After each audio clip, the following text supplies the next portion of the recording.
Okay, so the Chameleon color tops are just an awesome addition to your Chameleon pens. Now, as you know, the Chameleon pen allows you to adjust the color tone of the ink, so you can go up and down the tonal scale of your color of your pen using the colorless blender.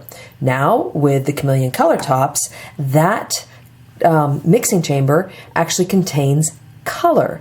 So this allows us to do these amazing seamless color to color blends. And because the blending's actually happening in the chamber, the two colors where the nibs are meeting, the mixing chamber nib and the pen nib, it's like the pen actually does the blending for you. You're just sort of coloring that blend out, but the blend happened in the mixing chamber. It's really amazing to see. And we were at the Creativation show, which was in Phoenix, and we were at Creative World in Germany. And one of the questions we got asked, inevitably people would see what the pens could do, how the color tops work with the pens, and they were blown away.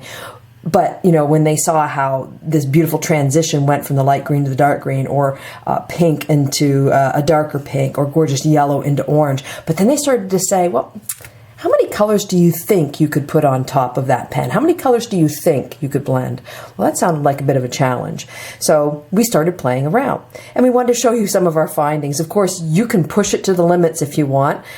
We found some really cool combinations, and of course, with the 50 color tops and the 50 different Chameleon pen colors, there are 1,225 possible color blending combinations, and that doesn't include going up and down the tonal scale of the Chameleon pen. So you can really, it would be tough to cover them all, but we're trying. Now, one of the other questions we get asked a lot, and I'm going to do this in one go, is what happens when you put use a lighter pen and put a darker color on top? So let's address both those questions in one go. What we're going to do is we're going to color we're going to blend multiple color tones, and we're going to work by using a lighter base color. So I'm starting with NU0, which is sand, a beautiful color to be able to use for skin, and I overlay sand a lot on a lot of things too. So taking this, I'm going to take a PK5 fuchsia color top. And I'm going to take that, I'm going to pop that on here. Again, it works the same as the Chameleon pen. You want gravity to work with you, so just simply let the ink flow down. It actually has a natural wicking motion, so that'll feed into there. This is not gravity working with you, that's gravity working against you, of course. So mixing chamber on top, or the blending will stop. So that was about 15 seconds, maybe 10 to 15, because I was chatting away. Now what I'm going to do is I'm actually going to put indigo. Oh yeah, that's a dark one. And I'm going to pop that right on top. So we put sand, and I'm only going to put that for a couple seconds, because the dark colors, my goodness, they do really take to the lighter colors quickly. Now, what I'm going to do is I'm going to put on the colorless blender. Okay, so we started with a sand colored pen, and then what we did was we fused it for 10, 12 seconds using the fuchsia. That's a pretty bright color. And then we only did a couple seconds with the BL7, the indigo, but you can see it looks like one of those little layered candy corns. But the idea is, the reason why you can do this is because of the way our nibs are designed. You couldn't do that with an ordinary marker pen. So look at, I'm going from that absence of color, and as I start to color, you can start to see that indigo that we put in there. Look at that indigo. Now it's going to start transitioning into the fuchsia as I start to color.